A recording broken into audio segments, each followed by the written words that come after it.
Oke, saudara-saudara sekalian, saat ini kita akan belajar pengantar ilmu hukum. Pada bab yang pertama, kita akan belajar pendahuluan, yang di dalamnya ada 6 poin pelajaran penting yang akan kita pelajari. Yang pertama, kita akan belajar tentang definisi hukum, atau apa arti hukum itu sendiri. Yang kedua, kita akan belajar unsur-unsur hukum. Yang ketiga, kita akan belajar ciri-ciri hukum. Yang keempat, kita akan mengenal sifat hukum itu sendiri. Yang kelima, kita akan belajar tujuan hukum. Dan yang keenam, kita akan belajar fungsi hukum. Nah, kita akan masuk yang pertama, definisi atau pengertian hukum itu sendiri. Nah, saudara-saudara sekalian, hingga sampai saat ini, para ahli hukum sekalipun belum dapat menyusun atau sangat sulit untuk merumuskan dalam suatu batasan yang paling sempurna apa yang dimaksud dengan hukum itu sendiri. Nah, kenapa hingga sampai saat ini para ahli hukum sangat sulit untuk mendefinisikan hukum? Oleh karena hingga sampai saat ini hukum itu selalu mengikuti perkembangan zaman. Dan hukum itu banyak seginya. Jadi, mengapa sangat sulit untuk mendefinisikan hukum dengan pasti? Oleh karena yang pertama, hukum itu banyak seginya. Yang kedua, hukum itu selalu berkembang mengikuti perkembangan zaman. Sehingga ada satu pakar yang bernama Immanuel Kant mengatakan, "No suchen die Juristen eine Definition zu ihrem Begriff von Recht." Yang artinya, hingga saat ini, para ahli hukum masih mencari definisi hukum yang pasti. Nah, jadi itu pandangan daripada Immanuel Kant. Ada juga pandangan dari seorang yang bernama Van Apeldoorn. Dalam bukunya Inleiding tot de Studie van het Nederlands Recht, dia menyatakan bahwa sangat sulit untuk mendefinisikan hukum. Namun, dalam buku tersebut, beliau memberikan penggolongan. Ada 2 golongan orang yang memandang hukum itu sendiri. Nah, golongan yang pertama disebut onwikkelde leek. Dan golongan yang kedua disebut the man in the street. Nah, apa itu golongan onwikkelde leek? Nah, golongan tersebut saya catat di sini berpandangan bahwa golongan tersebut adalah golongan orang terpelajar yang memandang hukum itu adalah undang-undang. Jadi pertama, onwikkelde leek ini adalah golongan orang terpelajar, tetapi orang-orang ini bukanlah ahli hukum tapi awam hukum. Mereka sekolah, tapi mereka bukan sekolah hukum atau bukan ahli hukum.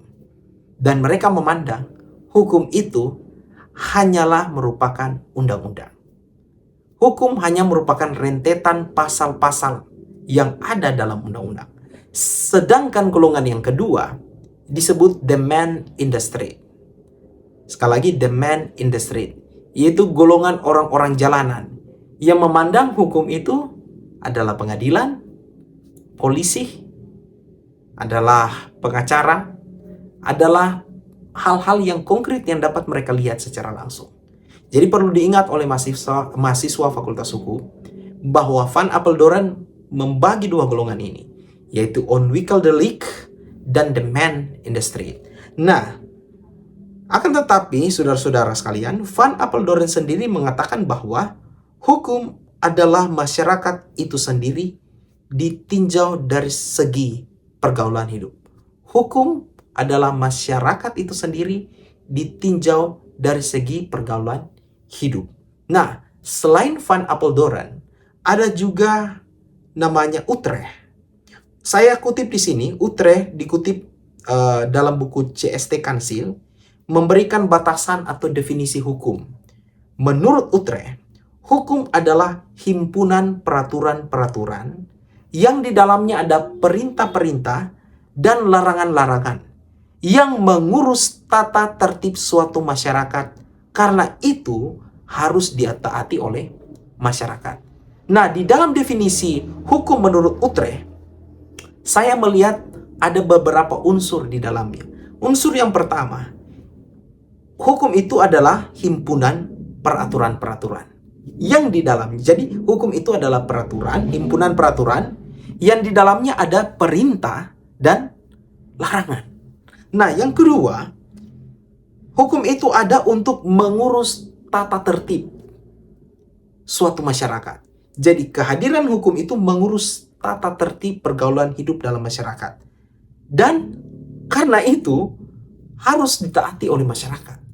Karena agar supaya masyarakat bisa tertib, maka hukum itu ada, maka harus ditaati. Nah, selain Utrecht, ada SM Amin, sebagaimana dikutip oleh CST Kansil, merumuskan hukum sebagai kumpulan-kumpulan peraturan yang terdiri dari norma dan sanksi-sanksi itu disebut hukum.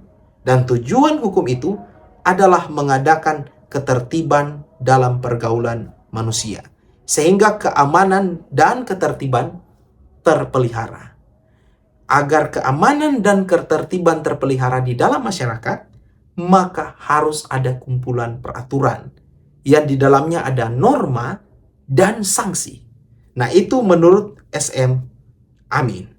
Sehingga berdasarkan pengertian atau definisi hukum yang ada tadi, maka kita dapat mengambil unsur-unsur hukum itu sendiri. Nah, unsur-unsur hukum itu sendiri, saya mengutip dari pandangan ahli, seorang ahli bernama Profesor CST Kansil SH. Nah, profesor ini adalah orang Sangihe Talaut, ya, orang Sulawesi. Nah, orang Sulawesi ini, Prof. Kansil ini, menguraikan unsur-unsur hukum, yaitu peraturan mengenai tingkah laku manusia dalam pergaulan masyarakat. Itu yang pertama. Jadi unsur yang pertama, peraturan mengenai tingkah laku manusia dalam pergaulan masyarakat. Unsur yang kedua, peraturan itu diadakan oleh badan-badan resmi yang berwajib. Yang ketiga, peraturan itu bersifat memaksa. Berikutnya, sanksi terhadap pelanggaran peraturan tersebut adalah tegas. Jadi ini unsur-unsur daripada hukum itu sendiri. Sehingga kita pun dapat melihat di sini ciri-ciri daripada hukum. Poin yang ketiga ini, ya, mengenai ciri-ciri hukum. Untuk dapat mengenal hukum, kita harus dapat melihat ciri-ciri hukum. Dan ciri hukum yang pertama, adanya perintah dan atau larangan. Jadi, hukum itu merupakan suatu perintah dan atau larangan. Nah, yang kedua, perintah dan atau larangan itu harus patut ditaati setiap orang. Dan yang ketiga, sanksi yang tegas bagi pelanggarnya. Jadi, ada sanksi yang tegas dari pelanggarnya. Ini yang membedakan antara norma agama, norma kesusilaan, norma kesopanan, dan norma hukum. Ya, norma hukum itu punya sanksi yang tegas. Kalau norma agama, contohnya sanksinya hanya di akhirat. Ya, norma kesopanan hanya ya hujatan, kesusilaan juga hanya kata-kata dari masyarakat, tapi tidak ada sanksi yang tegas di dalamnya. Jadi hukum itu punya sanksi yang tegas. Contohnya, pasal 10 Kitab Undang-Undang Hukum Pidana. Di sana ada macam-macam hukuman pidana. Ada pidana mati, ada pidana penjara, seumur hidup atau sementara waktu. Jadi inilah yang membedakan hukum dengan norma-norma yang lainnya. Nah, sedangkan sifat daripada hukum itu sendiri, itu ada dua pada dasarnya. Hukum itu bersifat mengatur dan memaksa. Nah, selain hukum yang bersifat mengatur dan memaksa, di sini juga ada mengenal sifat hukum. Ada dua lagi sifat hukum. Yang pertama, hukum bersifat imperatif dan hukum bersifat fakultatif. Nah, apa yang dimaksud dengan hukum bersifat imperatif, dan hukum yang bersifat fakultatif. Nah, hukum yang bersifat imperatif itu artinya hukum itu bersifat memaksa. Sedangkan hukum yang bersifat fakultatif, hukum itu bersifat tambahan atau ada alternatif di sana. Nah, apa maksudnya ini? Nah, hukum yang bersifat imperatif dapat pula disebut hukum yang memaksa, yaitu jenis hukum yang dalam keadaan bagaimanapun harus dan mempunyai paksaan yang mutlak. Contohnya adalah hukuman bagi perkara pidana, sanksinya jelas, pidana mati, penjara, atau yang lain-lain. Nah, itu hukum yang bersifat imperatif.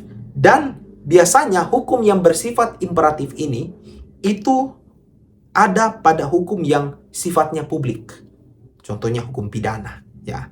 Yang kedua, hukum yang bersifat fakultatif juga disebut hukum yang mengatur. Maksud dari hukum yang mengatur yaitu jenis hukum yang dapat dikesampingkan saat pihak-pihak yang bersangkutan membuat peraturan tersendiri dalam suatu perjanjian. Misalnya, hukum kewarisan yang dapat diselesaikan dengan kesepakatan antara para pihak. Jadi tidak punya sifat memaksa di sini. Nah, dan hukum yang bersifat fakultatif ini biasanya itu ditemukan pada hukum yang sifatnya privat. Seperti tadi, hukum kewarisan. Nah, terus mungkin ada saudara-saudara bertanya, apa sih sebenarnya tujuan daripada hukum itu? Untuk apa hukum itu ada? Apa tujuan dari hukum? Nah, bicara tujuan hukum, ada satu pakar bernama Wirjono Projodikoro, sebagaimana dikutip dari R. Suroso tahun 2002. Nah, mengemukakan bahwa tujuan hukum adalah mengadakan keselamatan, kebahagiaan, dan tata tertib dalam masyarakat. Jadi tujuan hukum menurut Wirjono Projodikoro ada 3. Yang pertama, mengadakan keselamatan. Hukum itu ada supaya apa? Kita selamat. Nah, yang kedua, hukum itu ada untuk kebahagiaan. Kenapa hukum itu ada? Ya, agar supaya masyarakat bisa bahagia. Agar supaya pemerintah bahagia. Agar supaya mendatangkan kebahagiaan dalam berkehidupan bernegara. Nah, dan yang ketiga, hukum itu ada karena tata tertib dalam masyarakat. Agar masyarakat itu tertib, maka hukum itu hadir. Nah, Profesor Van Apeldoorn sendiri, masih dalam bukunya Inleiding tot the Studie van het Nederlands Recht, mengatakan bahwa tujuan hukum ialah mengatur pergaulan hidup manusia secara damai. Bagi Profesor Van Apeldoorn, hukum itu menghendaki perdamaian. Ini perlu diingat baik-baik. Jadi bagi Prof. Van Apeldoorn, hukum itu menghendaki perdamaian. Jadi saudara-saudara ingat baik-baik. Hukum itu bukan digunakan untuk menyakiti orang lain. Tetapi agar supaya ada perdamaian, maka hukum itu hadir. Nah, masih sehubungan dengan tujuan hukum. Di dalam ilmu hukum, dikenal 3 teori sehubungan dengan tujuan hukum. Teori yang pertama, yaitu teori etis. Nah, jadi yang kedua, teori utilitarianisme. Utilitas. Jadi yang pertama teori etis, yang kedua teori utilitas, dan yang ketiga teori campuran. Nah, apa itu teori etis? Apa itu teori utilitas? Apa itu teori campuran? Mari kita lihat sama-sama. Nah, teori etis. Teori ini menganggap bahwa tujuan hukum adalah untuk mencapai keadilan. Nah, perlu diingat, teori etis berpandangan bahwa tujuan hukum semata-mata adalah keadilan. Nah, teori ini mengajarkan bahwa hukum bertujuan semata-mata untuk mencapai keadilan. Dan hukum yang dibuat harus diterapkan secara adil untuk seluruh masyarakat agar masyarakat merasa terlindungi. Nah, salah satu pakar penganut teori etis, teori keadilan ini adalah Aristoteles. Aristoteles sendiri membagi keadilan yang pada pokoknya ada dua keadilan. Keadilan yang pertama, keadilan distributif. Dan keadilan yang kedua adalah keadilan komutatif. Nah, apa itu keadilan distributif? Apa itu keadilan komutatif? Keadilan distributif adalah keadilan yang jatahnya diberikan sesuai dengan jasa seseorang. Artinya, keadilan ini tidak menuntut agar semua orang diberikan bagian yang sama banyak, namun diberikan berdasarkan jasa yang telah diberikan seseorang. Oh, tidak bisa semua orang mendapat bagian yang sama. Harus lihat mana yang paling banyak jasanya. Itu yang harus diberikan. Orang yang punya lebih banyak jasa, dia akan mendapatkan lebih banyak. Sedangkan orang yang berbuat sedikit, dia hanya dapatkan sedikit. Nah, ini teori keadilan distributif. Sedangkan keadilan komutatif tidak melihat jasa tadi. Mau Anda kerja ini malam, kerja dari pagi, atau dari siang, semua sama. Nah, tapi ini tidak diterapkan ke dalam kerja ya. Untuk masalah bekerja, itu diterapkan teori keadilan komutatif, distributif. Sedangkan komutatif itu tidak melihat jasanya. Contoh, nah, bantuan langsung tunai diberikan kepada semua yang